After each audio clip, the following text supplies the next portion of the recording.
नमस्कार, आप देख रहे हैं जनता टीवी और मैं हूं आपके साथ मनीषा सिंह। बुलेटिन की शुरुआत करेंगे इस वक्त की बड़ी खबर के साथ। बड़ी खबर, बड़ी जानकारी का रुख कर लेते हैं। इस वक्त की अहम जानकारी आपको बता रहे हैं। कानून व्यवस्था को लेकर समीक्षा बैठक होती हुई नजर आने वाली है। आज प्रमुख सचिव, गृह डीजीपी समीक्षा करेंगे और एडीजी जोन पुलिस कमिश्नर इस समीक्षा बैठक में शामिल होंगे। आईजी, डीआईजी रेंज भी बैठक में जुड़ेंगे और एएसपी, एसएसपी भी समीक्षा बैठक में जुड़ेंगे। तो वीडियो कॉन्फ्रेंसिंग के जरिए पुलिस अफसरों की समीक्षा बैठक का ये आयोजन किया जाएगा और कानून व्यवस्था को लेकर समीक्षा बैठक होती हुई आज नजर आने वाली है। प्रमुख सचिव, गृह डीजीपी समीक्षा करेंगे और एडीजी जोन पुलिस कमिश्नर इसमें शामिल होंगे। तो वीडियो कॉन्फ्रेंसिंग के जरिए ये बैठक होगी और आईजी और डीआईजी रेंज भी बैठक में जुड़ेंगे। तो एसपी, एसएसपी भी समीक्षा बैठक में जुड़ेंगे वीडियो कॉन्फ्रेंसिंग के ही जरिए। साथ ही पुलिस अफसरों की ये समीक्षा बैठक वीडियो कॉन्फ्रेंसिंग के जरिए होगी। कानून व्यवस्था को लेकर ये समीक्षा बैठक होने जा रही है और प्रमुख सचिव, गृह डीजीपी समीक्षा करते हुए नजर आएंगे इस बैठक में। वहीं मुख्यमंत्री योगी आदित्यनाथ ने पंडित दीनदयाल उपाध्याय की जयंती के मौके पर लखनऊ चारबाग स्थित उनकी प्रतिमा पर पुष्पांजलि अर्पित की है। मुख्यमंत्री योगी आदित्यनाथ ने प्रधानमंत्री नरेंद्र मोदी के नेतृत्व में पिछले 9.5 सालों के दौरान जो भी कार्य हुए हैं, इसकी प्रेरणा पंडित दीनदयाल उपाध्याय जी का अंत्योदय का संकल्प है। मार्ग प्रशस्त कर सकता है, लेकिन समाज के अंतिम पायदान पर बैठे हुए व्यक्ति के बारे में भी उनकी धारणाएं बहुत स्पष्ट थी। पंडित दीनदयाल उपाध्याय जी ने बहुत स्पष्ट कहा था कि आर्थिक उन्नति और प्रगति का पैमाना ऊंचे पायदान पर बैठे हुए व्यक्ति से नहीं, बल्कि इसका पैमाना सबसे नीचे पायदान पर बैठे हुए व्यक्ति से की जानी चाहिए। हमने प्रगति कितनी की है, इसका मापक आर्थिक रूप से संपन्न व्यक्ति नहीं हो सकता, बल्कि सबसे निचले पायदान पर बैठे हुए व्यक्ति से हमें इसकी समीक्षा करनी चाहिए, आत्मावलोकन करना चाहिए कि हम कहां सफल हुए, कहां विफल हुए। और यही अंत्योदय की उनकी अवधारणा स्वतंत्र भारत में गरीब कल्याणकारी योजनाओं को आगे बढ़ाने का एक माध्यम मिला। आपने देखा होगा, चाहे सरदेव अटल बिहारी वाजपेयी जी के नेतृत्व में जब 1998 से लेकर के 2004 तक सरकार कार्य कर रही थी, उस सरकार का लक्ष्य भी गरीबों का उत्थान रहा है।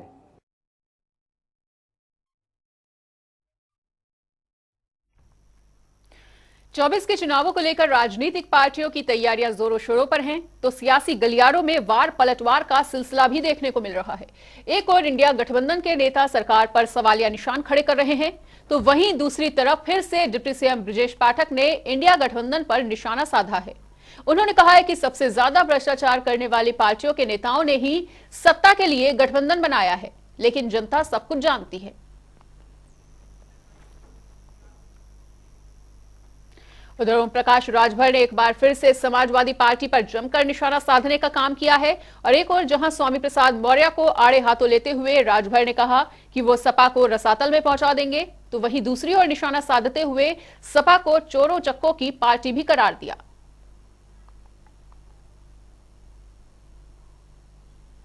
आपके फर्रुखाबाद में 14 थाने हैं।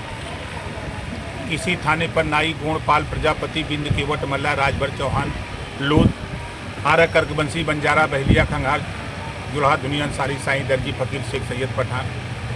आप बता दीजिए किसी थाने पर कोई एक थाना हमसे बताइए, नाम बताइए उस थाने पर अखिलेश जी के कारनामे, शिवपाल जी के कारनामे, नेताजी नहीं है उनके कारनामे, 25 का स्टाफ अगर सिपाही का है तो 8 से 10 अपनी बिरादरी को बनाए हैं। आज उजागर है, सामने सबको दिख रहा है। ये नहीं देखते हैं 27% रिजर्वेशन का हक किसने लूटा? 5 साल अखिलेश जी ने लूटा।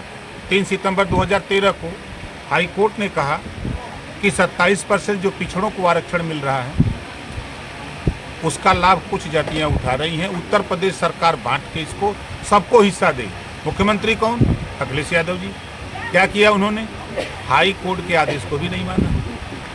प्रमाण है ना, ये कोर्ट के आदेश की बात मैं कर रहा हूं।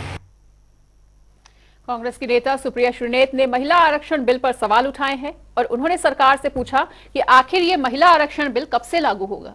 साथ ही सरकार पर बिल के नाम पर महिलाओं के साथ धोखेबाजी करने का भी उन्होंने आरोप लगाया और उन्होंने कहा कि अगर सरकार की नीयत सही है तो लोकसभा चुनाव से पहले 5 राज्यों में होने वाले चुनाव में महिला आरक्षण को लागू किया जाए। ये वो झुंझुना है जो सरकार ने खूब गाजे बाजे के साथ इस देश की महिलाओं के हाथ में रख दिया है।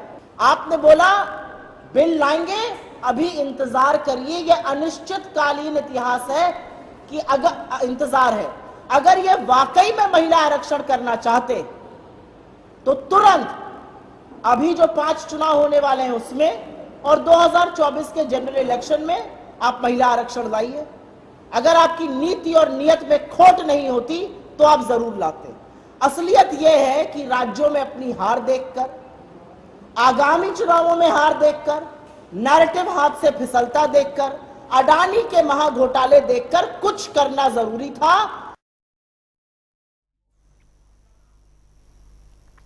पंडित दीनदयाल उपाध्याय जी की आज जयंती है और बताना चाहेंगे कि संगठन मंत्री धर्मपाल सिंह ने उनकी फोटो पर माल्यार्पण किया और उन्होंने श्रद्धांजलि अर्पित की। तो फोटो पर माल्यार्पण करते हुए ये तस्वीरें आपके सामने। पंडित दीनदयाल उपाध्याय जी की आज जयंती है और इस मौके पर माल्यार्पण करते हुए उन्हें श्रद्धांजलि दी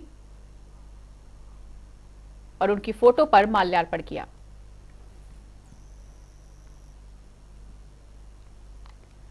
तो आपको बता दें कि पंडित दीनदयाल उपाध्याय जी की आज जयंती है और फोटो पर माल्यार्पण करते हुए ये तस्वीरें। लखनऊ से ये अहम खबर आपको बता रहे हैं, जहां पंडित दीनदयाल उपाध्याय जी की जयंती पूरे बीजेपी की तरफ से जोरों शोरों से हमेशा ही मनाई जाती है और आज भी उन्हें नमन करते हुए, माल्यार्पण करते हुए याद किया गया। और इसी बीच एक बड़ी खबर का रुख कर लेते हैं। बड़ी खबर, बड़ी जानकारी आ रही है इस वक्त के सामने। इस वक्त का बड़ा अपडेट आपको बताने जा रहे हैं। लखनऊ से इस वक्त की बड़ी खबर सामने आती हुई, जहां सभी विभागों को सीएम योगी के सख्त निर्देश मिले हैं और सभी विभागों से रिक्त पदों का विवरण मांगा गया है। विभागों में रिक्त पदों पर तत्काल भर्ती के उन्होंने निर्देश भी दिए हैं और विभागों में भर्ती पर देरी नहीं होनी चाहिए, ऐसा सख्त निर्देश देते हुए सीएम योगी आदित्यनाथ ने कहा है। पदोन्नति परफॉर्मेंस के आधार पर की जाएगी। 30 सितंबर तक विभागीय पदोन्नति करें। और ये लखनऊ से इस वक्त की बड़ी खबर, बड़ी जानकारी आपको बता रहे हैं, जहां सभी विभागों को सीएम योगी के सख्त निर्देश हैं कि रिक्त पदों का विवरण दिया जाए। सभी विभागों से उन्होंने रिक्त पदों का विवरण मांगा है। और इसी बड़ी खबर पर अधिक जानकारी के लिए हमारे साथ हमारे सहयोगी अनूप जुड़ चुके हैं। तो अनूप, ये लखनऊ से ये बड़ी खबर आ रही है सामने, जहां सीएम योगी आदित्यनाथ ने रिक्त पदों का विवरण मांगा है और विभागों को सख्त निर्देश भी दिए हैं कि जल्दी से जल्दी ये जो रिक्त पद हैं इन्हें भरा जाए। बिल्कुल सही बात है। मुख्यमंत्री योगी आदित्यनाथ ने आज समीक्षा बैठक की, जिसमें उत्तर प्रदेश में सभी विभागों से रिक्त पद मांगे हैं कि किस विभाग में कितने पद खाली पड़े हैं, उनको जल्द से जल्द भरने के भी निर्देश दिए हैं। पदोन्नति को लेकर के परफॉर्मेंस के आधार पर 30 सितंबर तक ये प्रक्रिया विभागीय पूरी की जाए, क्योंकि मुख्यमंत्री योगी आदित्यनाथ ने पहले भी जो काम करने की एक ग्रेडिंग है उसको भी के लिए निर्देश दिए थे कि जो जैसा परफॉर्मेंस करेगा उसी हिसाब से उसकी पदोन्नति हिसाब से की जाएगी। दूसरा सबसे बड़ा सवाल यह है कि मुख्यमंत्री योगी आदित्यनाथ ने यह भी कहा है कि नगरीय निकाय विभाग या फिर औद्योगिक विकास, इस विभाग के जो भी पद खाली हैं, खासकर जो वाराणसी, प्रयागराज, गोरखपुर, अयोध्या, मथुरा, गौतम बुद्ध नगर, गाजियाबाद में जो पद खाली, उनको जल्द से जल्द भर दिया जाए, ताकि इन जिलों की तमाम समस्याएं रहती, ताकि इस प्रकार की जो महत्वाकांक्षी जो योजनाएं हैं वो प्रभावित ना हो। खासकर विकास खंड और नगरीय निकाय के जो रिक्त पद हैं वो तत्काल प्रभाव से भरे जाएं।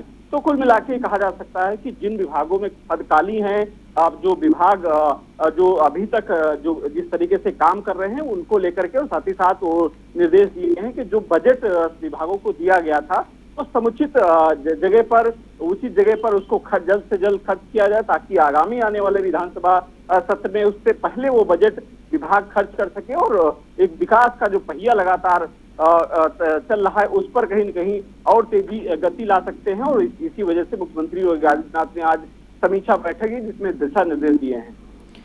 बिल्कुल अनूप, और इस पूरी प्रक्रिया के लिए और विकास के पहिया को तेज धार देने के लिए लगभग कब की डेडलाइन सेट की गई है? और देखिए, इस मामले को लेकर मुख्यमंत्री जब पदोन्नति का जो डेडलाइन दिया है उसको 30 सितंबर तक दिया है और तत्काल प्रभाव में सभी विभागों से निर्देश दिया है कि जल्द से जल्द अपने विभागों के खाली पदों की सूची मुख्यमंत्री कार्यालय भेजी जाए और उसके बाद उसकी भर्ती प्रक्रिया पारदर्शी कैसे भर्ती प्रक्रिया हो, ताकि कोई अभी पिछले जिस तरीके से सरकारों में देखा गया है, लेकिन योगी सरकार में करीब 6.5 लाख सरकारी नौकरियां हुई हैं, जिसमें अब तक की सबसे बड़ी उपलब्धि रही है, कोई भी भर्ती कोर्ट नहीं गई है। तो कुल मिलाके उसी पारदर्शी के हिसाब से भर्ती प्रक्रिया पूरी की जाए और जो ठीक है अनूप, पद खाली पड़े हैं। बिल्कुल, तो इस तमाम जानकारी को हमारे साथ साझा करने के लिए अनूप आपका बहुत बहुत शुक्रिया। उधर लखनऊ के बीजेपी मुख्यालय में ओबीसी कार्यशाला का आयोजन किया जा रहा है, जहां मंत्री नरेंद्र कश्यप और डिप्टी सीएम केशव प्रसाद मौर्य भी पहुंचे। इस कार्यशाला का मुख्य उद्देश्य 2 लाख से ज्यादा पिछड़ों को जोड़ने का है, जिस पर मंत्री नरेंद्र कश्यप ने कहा कि सभी लाभार्थियों तक सरकारी योजनाएं पहुंचाई जाएंगी और हमारी सरकार पूर्ण रूप से दलित और पिछड़ा वर्ग के लोगों के साथ खड़ी है। मतलब महापुरुष कोई जाति और धर्म और क्षेत्र के नहीं होते, महापुरुष देश के होते हैं और देश में रहने वाले सबके होते हैं। तो मानता है, धन्यवाद है। जो अब मैंने नहीं देखा कि उन्होंने कितने नंबर दिए हैं, लेकिन मैं तो मानता हूँ 10 नंबर रहो तो 10 के 10 घेरा देना चाहिए, उसमें भी 10 प्लस करना चाहिए। लेकिन अगर कोई इससे कम करता है तो मैं उनको मैं क्या। अमेठी में संजय गांधी अस्पताल में स्वास्थ्य सेवाएं बंद हैं, जिसकी बहाली के लिए कांग्रेस ने धरना प्रदर्शन करना शुरू कर दिया है। कांग्रेस पूर्व एमएलसी दीपक सिंह संजय गांधी अस्पताल के खिलाफ हुई कार्रवाई के विरोध में सत्याग्रह आंदोलन पर बैठ गए हैं, जिस आंदोलन में उनके साथ भारी संख्या में लोगों की भीड़ शामिल है। मुंशीगंज स्थित संजय गांधी अस्पताल को जिस तरह से कभी अंग्रेजों ने भी नहीं बंद किया था किसी अस्पताल को, जिस तरह से कभी आतंकवादी भी, जिन देशों में आतंकवाद है, आतंकवादी भी अस्पतालों निशाना नहीं बनाते हैं, लेकिन अमेठी में देखने को मिला, आधिकारिक रूप से कह रहा हूं, 1.5 करोड़ रुपए साल घाटे में अमेठी के लोगों का भला करने के लिए, अमेठी के लोगों की जांचें सस्ती हो, अमेठी के लोगों का इलाज सस्ता हो, उस संजय गांधी अस्पताल को 3 महीने की नोटिस दी जाती है। एक छापामार मंत्री का ट्वीट आता है, ट्वीट आने के बाद 3 घंटे में इस तरह से बंद किया जाता है जैसे किसी अपराधी के घर में छापा मारा गया हो। अमेठी में इन्होंने संजय गांधी अस्पताल तो बंद कर दिया, लेकिन स्वास्थ्य सेवाएं जो सरकारी तौर पर थीं, उनमें से कोई स्वास्थ्य सेवा बहाल नहीं की। इस अमेठी से अत्याचार मिटाने तक, अमेठी में संजय गांधी अस्पताल खुले जाने तक, अमेठी में स्वास्थ्य सेवाएं बहाल होने तक, अमेठी वासी सुबह से लेकर शाम तक, दिन से लेकर रात तक गांधी जी के मार्ग पर जो रामधुन है, ईश्वर अल्लाह एक है नाम, सबको सन्मत दे भगवान की धुन के साथ हम सत्याग्रह पर हैं। और इसी बीच एक बड़ी खबर का रुख कर लेते हैं। और बड़ी जानकारी आ रही है सामने। बड़ी खबर, अहम जानकारी आपको बताने जा रहे हैं। मुख्तार अंसारी को हाईकोर्ट से बड़ी राहत मिलती हुई नजर आई है, जहां मुख्तार अंसारी को हाईकोर्ट से जमानत दे दी गई है। गैंगस्टर मामले में मुख्तार की जमानत को मंजूर कर लिया गया है और माफिया मुख्तार अंसारी की सजा पर रोक नहीं। तो मुख्तार की सजा पर सुनवाई फिलहाल के लिए जारी रहने वाली है और एमपी एमएलए कोर्ट ने 10 साल की सजा सुनाई थी। कोर्ट से लगे 5 लाख के जुर्माने पर भी रोक लगा दी गई है। और इसी बीच एक और बड़ी जानकारी का रुख कर लेते हैं। एक और बड़ी खबर सामने आती हुई, बड़ी खबर, बड़ी जानकारी आगरा से सामने आ रही है, जहां भारी मात्रा में अवैध शराब को बरामद किया गया है। आगरा पुलिस को यह बड़ी सफलता हाथ लगी है, जहां भारी मात्रा में अवैध शराब को बरामद किया गया है और 18 लाख की अवैध शराब बरामद की गई है। तो अवैध शराब के साथ ही तस्कर को भी हिरासत में ले लिया गया है और भारी मात्रा में अवैध शराब बरामद की गई है आगरा में। आगरा पुलिस को यह बड़ी कामयाबी मिलती हुई और स्वाट टीम के द्वारा एक अवैध शराब तस्कर गिरफ्तार किया गया है, जो उज्जैन का रहने वाला है। इसके द्वारा हरियाणा मार्का की शराब अवैध रूप से उसका ट्रांसपोर्टेशन किया जा रहा था और 251 पेटी शराब बरामद हुआ है, जिसकी अनुमानित कीमत लगभग 18 लाख रुपए है। इस अभियुक्त को आवश्यक विधिक कार्रवाई करते हुए माननीय न्यायालय के समक्ष प्रस्तुत किया जा रहा है। क्या ऐसा कुछ पता चला है कि ये शराब कहाँ पे बेची जा रही है? देखिए, ये तस्करी का मामला है और इसमें जो डिफरेंट स्टेट्स के प्राइसेस में अंतर होता है, उसका लाभ लेकर और ये तस्करी की जाती है और उससे धनार्जन किया जाता है। और इसी बड़ी खबर पर अधिक जानकारी के लिए हमारे साथ हमारे सहयोगी आगरा से ब्रज किशोर जुड़ चुके हैं। तो ब्रज किशोर, आगरा पुलिस को ये बड़ी सफलता हाथ लगी है, जहां 18 लाख की अवैध शराब के साथ तस्कर को भी हिरासत में ले लिया गया है। ब्रज किशोर, क्या आप तक हमारी आवाज पहुंच पा रही है? तो संपर्क टूट गया है, एक बार फिर से संपर्क साधने का प्रयास किया जाएगा। 18 लाख की अवैध शराब के साथ तस्कर को भी हिरासत में ले लिया है। आगरा पुलिस को यह बड़ी सफलता हाथ लगी है, जहां भारी मात्रा में अवैध शराब बरामद की गई है। और इसी के साथ अब रुक कर लेते हैं 4 मिनट में 18 मंडलों की खबरों का। प्रयागराज में 2 पक्षों में विवाद हुआ, जमकर चले लात घूंसे मारपीट की घटना सीसीटीवी में हुई है कैद। महोबा में नदी में डूबकर एक किशोर की मौत, नहाते वक्त गहरे पानी में जाने की वजह से हुआ हादसा, पुलिस ने गोताखोरों की मदद से निकाला शव। महोबा में युवक ने की आत्महत्या, परिजनों में पसरा मातम, पारिवारिक कलह बताई जा रही है फांसी लगाने की वजह। बस्ती में दिखा तेज रफ्तार का कहर, कार ने बाइक सवार 2 लोगों को रौंदा, हादसे में दोनों की मौत। संत कबीर नगर में फंदे से लटकता हुआ मिला एक विवाहिता का शव, परिजनों में मचा कोहराम, पुलिस ने शव का कराया पोस्टमार्टम। लखनऊ में गोमती नदी के किनारे मिला नवजात शिशु, इलाके में हड़कंप, मामले की पुलिस को दी गई है सूचना। झांसी में एक युवक ने इलाके में फैलाई दहशत, तमंचे से फायर करते हुए नजर आया शख्स, वीडियो हुआ वायरल। कन्नौज में पुलिस ने हत्या का किया खुलासा, भतीजे ने प्रॉपर्टी के लालच में मामा की कराई हत्या, वारदात में शामिल 6 लोगों को किया गिरफ्तार। फतेहपुर में जिला कारागार में नव भारत साक्षरता कार्यक्रम का होगा आयोजन, बंद कैदियों को मिलेगी शिक्षा, कुल 64 कैदियों ने बढ़ चढ़कर लिया हिस्सा। लखनऊ में अस्पताल की मनमानी, इलाज के लिए मांगे जा रहे हैं बेहिसाब पैसे, मरीजों से की जा रही है मारपीट। मथुरा में चोरों का आतंक, मंदिर से लड्डू गोपाल जी की मूर्ति पर किया अपना हाथ साफ, घटना सीसीटीवी में कैद। सहारनपुर में खेत में 2 पक्षों में हुआ विवाद, दोनों पक्षों में जमकर चले लाठी डंडे, तकरीबन आधा दर्जन लोग हुए हैं घायल। इटावा में भारतीय किसान यूनियन के पदाधिकारियों ने डीएम को सौंपा ज्ञापन, किसानों पर हो रहे अत्याचारों को रोकने की उठाई गई है मांग। आगरा में सत्संगी और पुलिस के बीच हुआ विवाद, आर्मी ड्रेस में युवतियां पुलिस के सामने करती रही लठ प्रदर्शन। आगरा में महिला का बड़ा खुलासा, सत्संगी कैंप में बच्चियों को दी जाती है घातक ट्रेनिंग, कैंप के अंदर हो चुकी है कई हत्याएं। फतेहपुर में एक युवक की कुल्हाड़ी से काटकर की गई हत्या, प्रेम प्रसंग के चलते प्रेमिका के भाइयों ने हत्या की वारदात को दिया अंजाम, पुलिस मामले की तफ्तीश में जुटी। फरुखाबाद में ऑक्सीजन प्लांट के पास अचेतावस्था में मिला एक अज्ञात युवक, इलाज के दौरान डॉक्टरों ने किया मृत घोषित, शिनाख्त में जुटी पुलिस। बदायूं में पुलिस को मिली बड़ी सफलता, 5 चोरों को किया गया है गिरफ्तार, कब्जे से तमंचा और कारतूस भी किए गए हैं बरामद।